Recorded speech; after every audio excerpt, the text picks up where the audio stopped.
You're watching the Isaiah Factor Uncensored. And welcome back to the second half hour of The Factor Uncensored. Women who were born women are blasting some in the trans community for referring to them, get this, as bleeders, breeders, and chest feeders. We kid you not. I sat down with people from both sides to talk about why the terms are so offensive and if there is a safe space for them and this conversation. Mish, crazy situation there. So apparently for some women and for some members of the trans community, there's some tension going on where biological women are saying, call me what I am, a woman. Don't call me a cis woman. Don't call me a bleeder or a chest feeder. Your thoughts about this controversy between some, not all, between some trans individuals and biological women?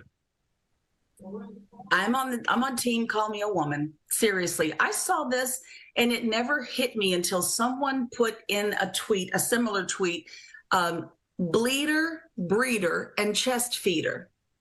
Whoa, that means you literally took away my humanity and just whittled me all the way down to my body parts. And that's all I am, is just my parts. Not even the sum of my parts, just some of my parts. And that was just the most deplorable, despicable thing I think I've ever heard. For women who cannot have children, that's going to hurt too. So that's just inconsiderate even of that situation. And it goes into a bigger problem. Women being called females left and right. We're already dehumanized. Female what?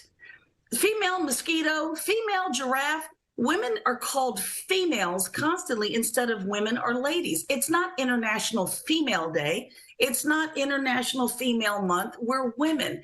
But to keep whittling us down to either our sex or our parts, yeah, I'm offended. It's bothersome. And Ethan Gans, you're part of the trans community. And as I said in the beginning, only some on both sides are dealing with this. Your thoughts about this and how did we get here, Ethan? Well, first of all, I think they're misunderstanding the terminology. First of all, like, I'm a trans masculine person. I own a uterus, but I am not a woman. I may bleed, but I'm not a woman. So those terms refer to people like me, who it's an inclusive term to include people like me into the community. When they talk about reproductive rights, they always say women's rights, but that excludes me because I'm not a woman.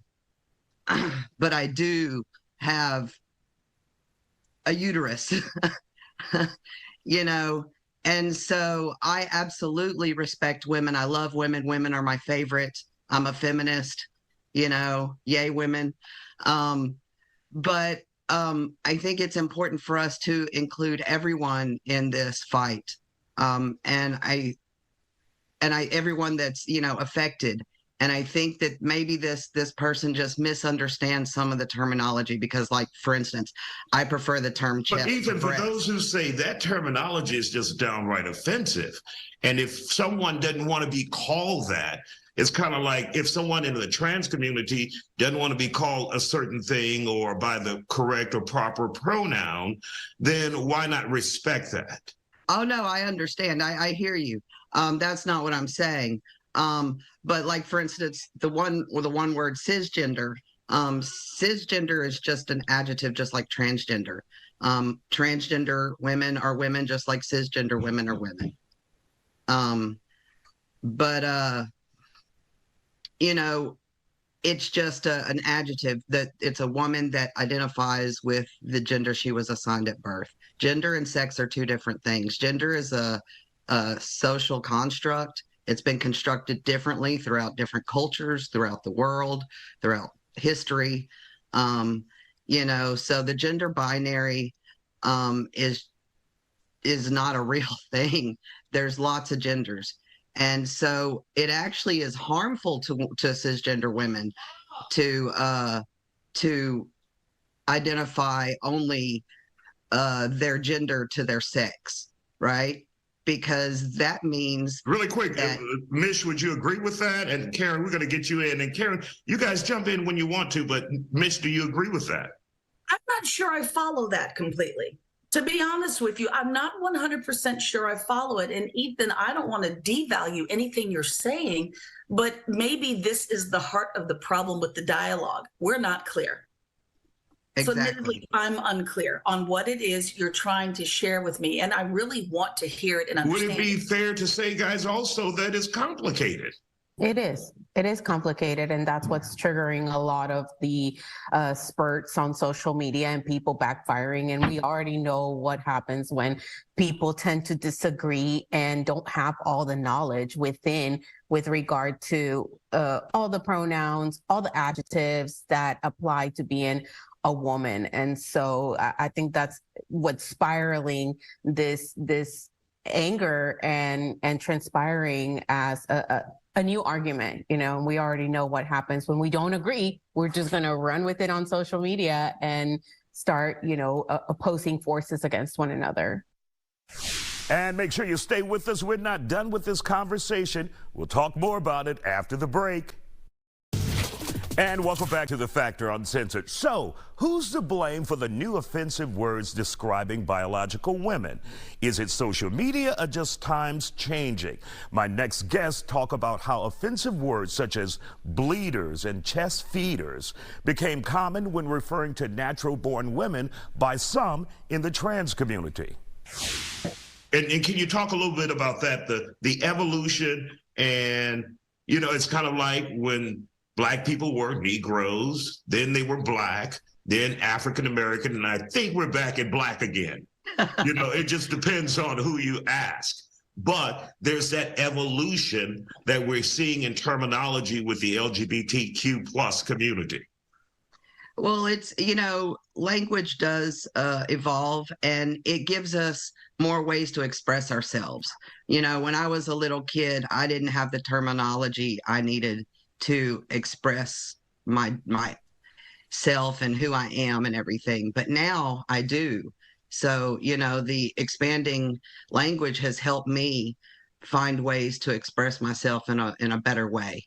And I think that that's really important. But it can be confusing, and, it can be kind of scary if you don't know any of it or anything.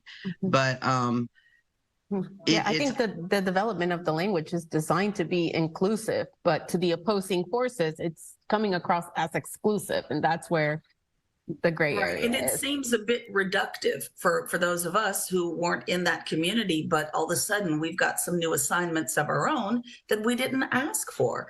And I think that's the hard part. There was no consultation on this side of the line about how do you want to be referred to either. Since now our lexicon has changed so much, there needs to be more care and concern about how people want to be spoken of. Yes. I definitely agree. We need to respect everyone and how they want to be referred to. And Ethan and or anyone on the panel, where did the word cis come from? Is that short for something? What does that mean? Cis means cisgender.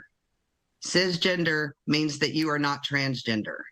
It just means, regardless of whether you've had any surgery, if I'm not mistaken, I was today years old. That's not true. That's not true. Okay. You do not have to have any. Let Ethan handle it. Go ahead, Ethan, handle it for us. Can we pull out the Google? You don't. Cisgender means that you identify with the gender you were assigned at birth. That's all it means. Transgender means you do not identify with the gender you were assigned at birth. That's it.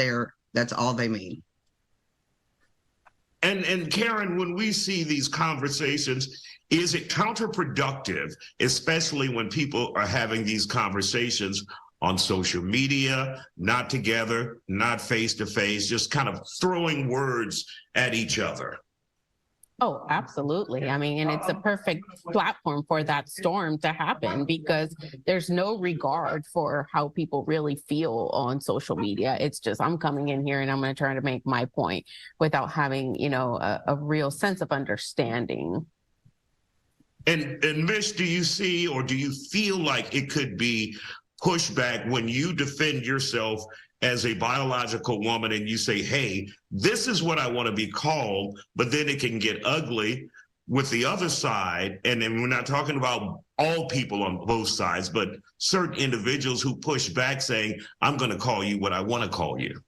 You know, well, I'll tell you what, let's just get real. If you're going to call me what you want to call me, I might have some choice names for you too. I'm asking people to call me a woman, not reduce me to my breasts or my uterus or my monthly cycle, which is what that came down to when we said chest feeders, bleeders, and breeders. So we're not even asking for a lot. It's just simple. Call me a woman. It is what I am, and that's about it. There's no other labels. There's no other titles. But I just think that we're not listening. Right now, who would have ever thought that I would have had to fight to tell someone, could you please just call me a woman?